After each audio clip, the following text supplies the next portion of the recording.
In the heart of an ancient African village nestled between towering baobab trees and surrounded by vast stretches of golden savanna, the people lived in harmony with their land and traditions.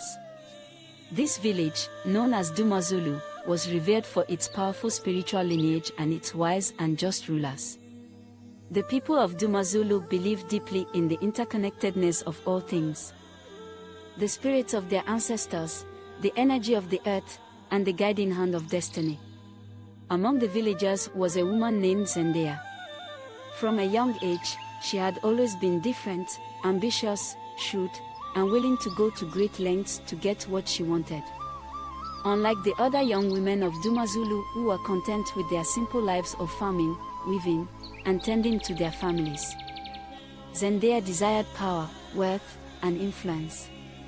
She yearned for the day when she would be noticed, not for her beauty or grace, but for the authority she would command. The prince of Dumazulu, Maduka, was a young man on the cusp of taking his father's throne.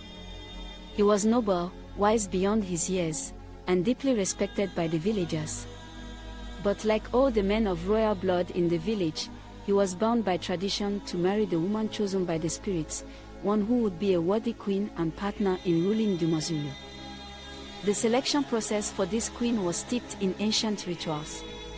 Every eligible woman in the village would present herself before the elders, who are guided by the spirits, and they determine who was destined to be the next queen.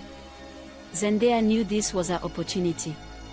She was not the most beloved or the most beautiful among the women of Dumazulu, but she was determined to make herself the chosen one.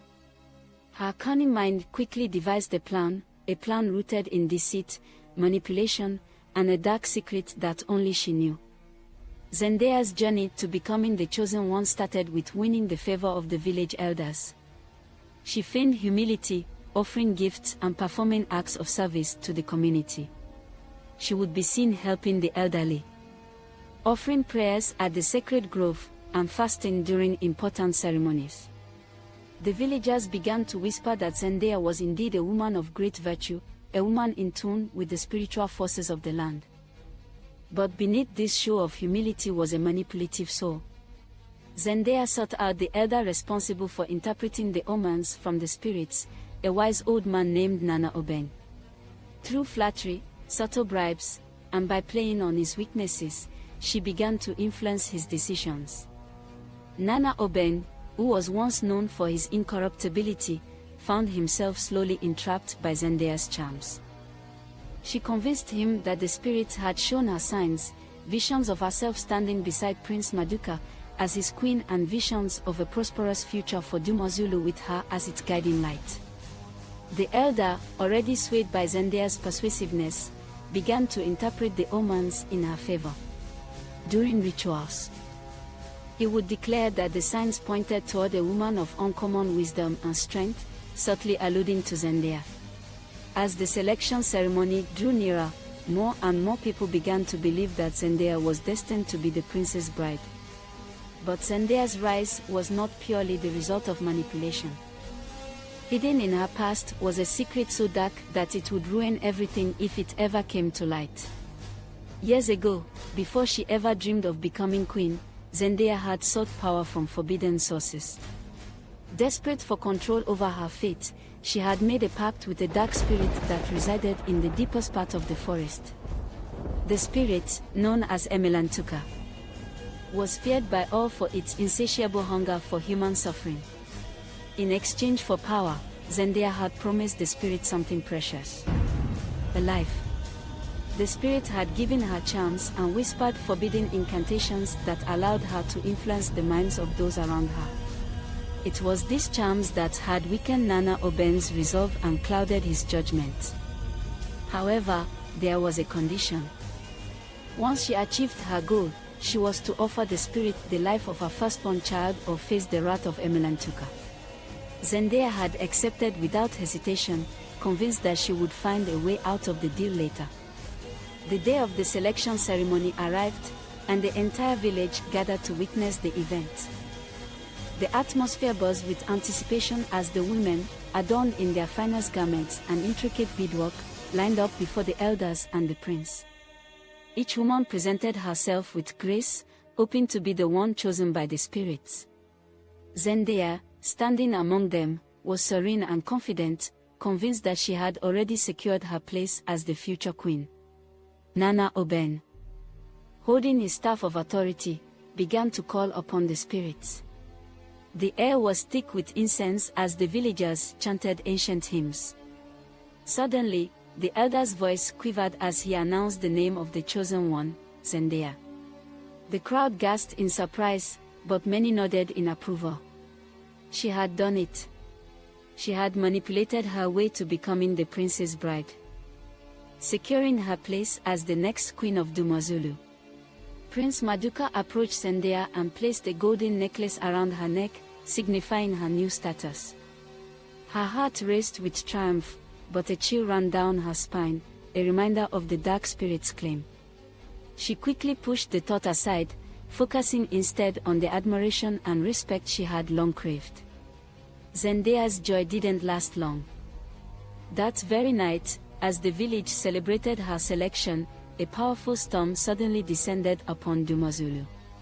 The wind howled like 1,000 angry spirits, and lightning split the sky. The villagers, frightened by the sudden turn in the weather, retreated to their homes, murmuring that the spirits were displeased. In the royal palace, where the prince and his bride-to-be were preparing for their union, something far more terrifying was unfolding.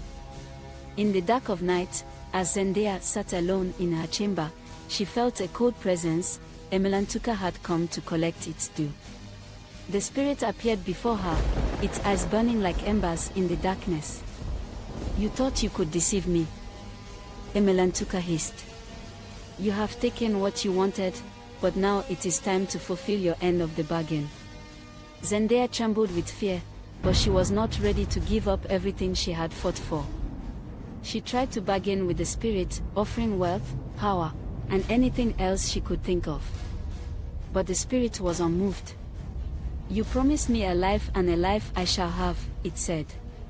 Just then, Prince Maduka entered the room, drawn by the commotion. When he saw the spirit and the terrified expression on Zendaya's face, he demanded to know what was happening. Desperate, Zendaya tried to explain, but the truth tumbled out: how she had used dark magic, how she had deceived the elders and the prince, and how she was bound by a pact with a malevolent force. Horrified and betrayed, Prince Maduka immediately called for the Council of Elders. The revelation sent shockwaves through the village. The people, who had once admired Zendaya, now shunned her as a fraud and a witch. Nana Oben, realizing how he had been manipulated, was stricken with guilt and shame. The elders, after much deliberation, declared that Zendaya would be banished from Dumazulu, stripped of all her titles and honor. But before she could be driven out, the dark spirit returned, seizing its prize. The villagers watched in terror as Emelantuka claimed Zendaya's soul, leaving behind nothing but a whisper in the wind. The storm ceased as suddenly as it had begun, and a heavy silence fell over the village. With Zendaya gone, the village slowly returned to its peaceful rhythm. The elders conducted purification rituals to cleanse the land of the dark evil spirit that had tainted it. Prince Maduka, though heartbroken, eventually found a true and worthy queen who was chosen by the spirits, restoring balance to the village. Zendaya's story became a cautionary tale, told by the fireside to warn young women and men about the dangers of ambition unchecked by integrity. The villagers never forgot the woman who had risen so high through deceit only to fall so far, consumed by the very darkness she had unleashed. In the end, Dumazulu remained a place of harmony, guided by tradition, respect for the spirits, and the belief that true power lies not in manipulation or deceit, but in the purity of one's heart and intentions.